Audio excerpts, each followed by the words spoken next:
Hey, we have Cassius Frankson with us today. My dear Cassius, I know you because you give me the fiercest training I have ever had of box circuit on a Tuesday night. But I know you do many other things, so if you just like to tell me what they are, that'd be fantastic. Obviously, as you know, I do the fitness, well into that. I love photography. I also do a bit of mentoring, but my full-time job and a job that I really, really love is I'm a firefighter. Oh wow! Well, let's start from the beginning with the fitness, because I know you've been doing this for many years, and a little birdie told me that this was something you did from the get-go. Basically, living in Croydon, South London, there was things that you had to be good at, either fighting or running. I was good at running, so didn't have to fight, which was a good thing.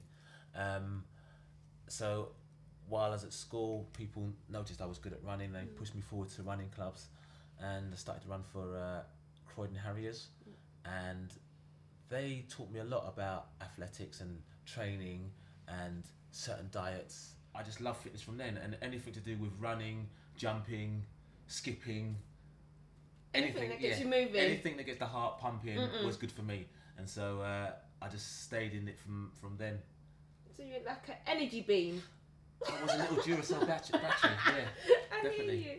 And then you thought, not only have I got the super strength of an athlete, I look like an athlete now, I'm going to be a firefighter.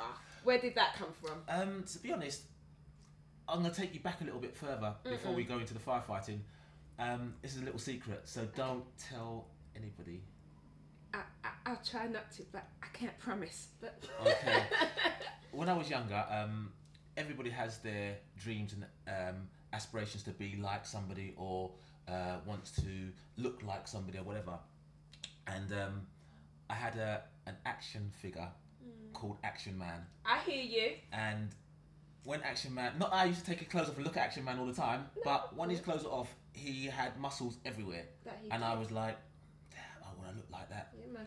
When he puts his clothes on, he just looks like average Joe. He doesn't look like he's got muscles everywhere, and that's what I wanted to look like. One day I was at a fitness weekend working for a company, and I was doing a bleep test, and yes, you know the I think bleep I test. got up to like level 5, and then that was it. My body said, "Oh no."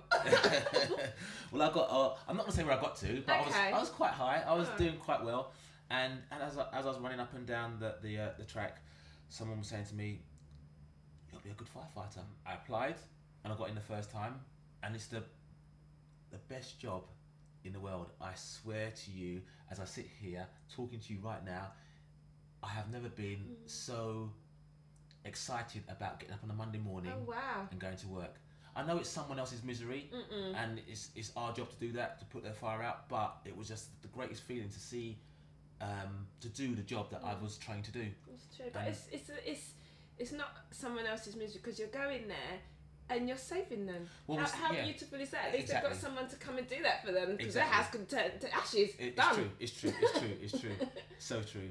But then at the same time, obviously the aftermath thereafter is they've got to deal with the ashes or the burnt house or whatever. Yeah. But in the interim, while we're doing that, yes, we are saving their house. Yes, we are saving their lives, which is a good thing. Exactly. So yeah.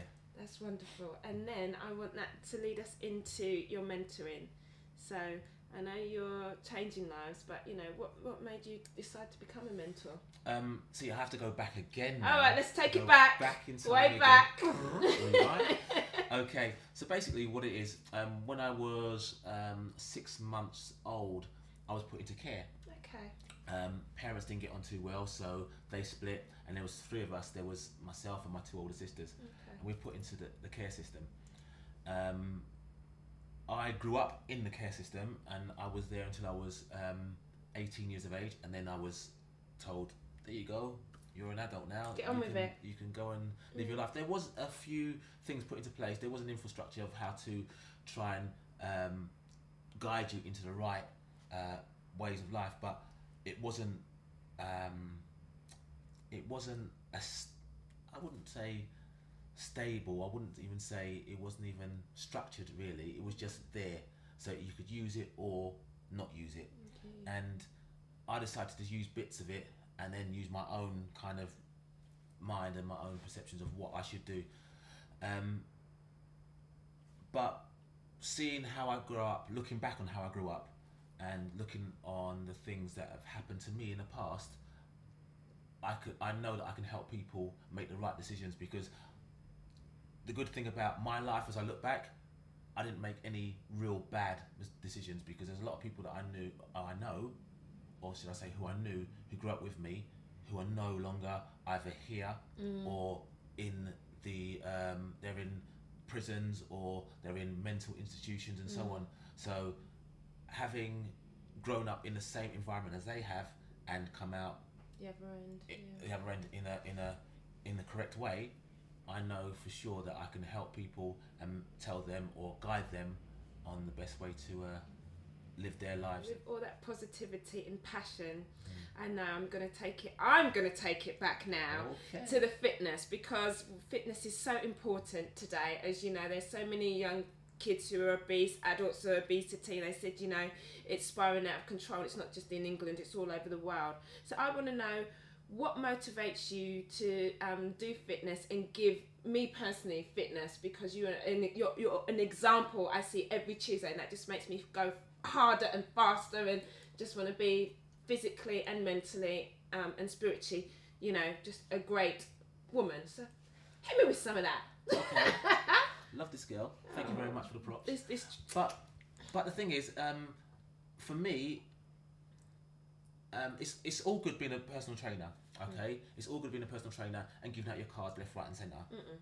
Okay, but the only thing that will bring people to you is if they can see something that they can look at and say, like, okay, I want to be like that. I want to look like that.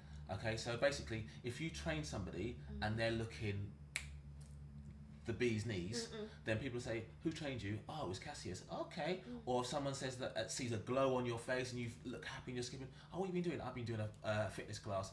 Oh wow, you look really excited, you look really energized. And then you can say, oh yeah, it's that blah blah blah place with this person, and so on and so forth. And the way I see it is, your business card, your best business card is the person. So if they can go and sell you, then you've gone clear. Hello. There you go.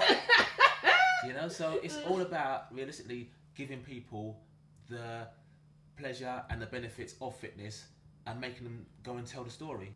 In the morning, you have to have breakfast. Always. You have to have breakfast because it means a break from the fast. You've slept for 8 hours or so, and you need to have something put back in your body as fuel, okay, to move on through the day. But you've got to remember, your stomach is only, say, that big. Okay, it can stretch further, but it only starts about that big. And then suddenly you think to yourself, okay, well, I'm going to have a bacon roll, I'm going to have this, I'm going to have that, I'm going to have this, and a cup of coffee, and blah, blah, blah, blah, and so on. You're putting all this stuff inside your body. So you've got to think, okay, that's a lot of food for your body to take on board at one stage. Okay, before it starts getting broken down.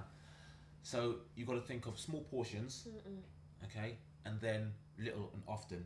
Okay, so basically you can have cereal or yogurt for breakfast, something quite small, and a juice, and then later on at 11 o'clock have something else, a fruit, some nuts, with some protein and stuff like that.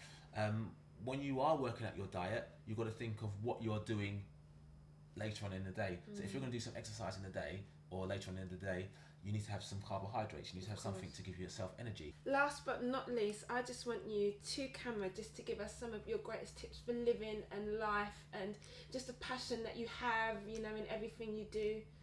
So yes. Be happy, stay focused in what you're doing, and know there's help out there if you need it, and remember that there's always someone out there who loves you. Keep your head up, and if first you don't succeed, try again, because there is a way and there's always hope, and if there's not a way and there's not hope, there's always help.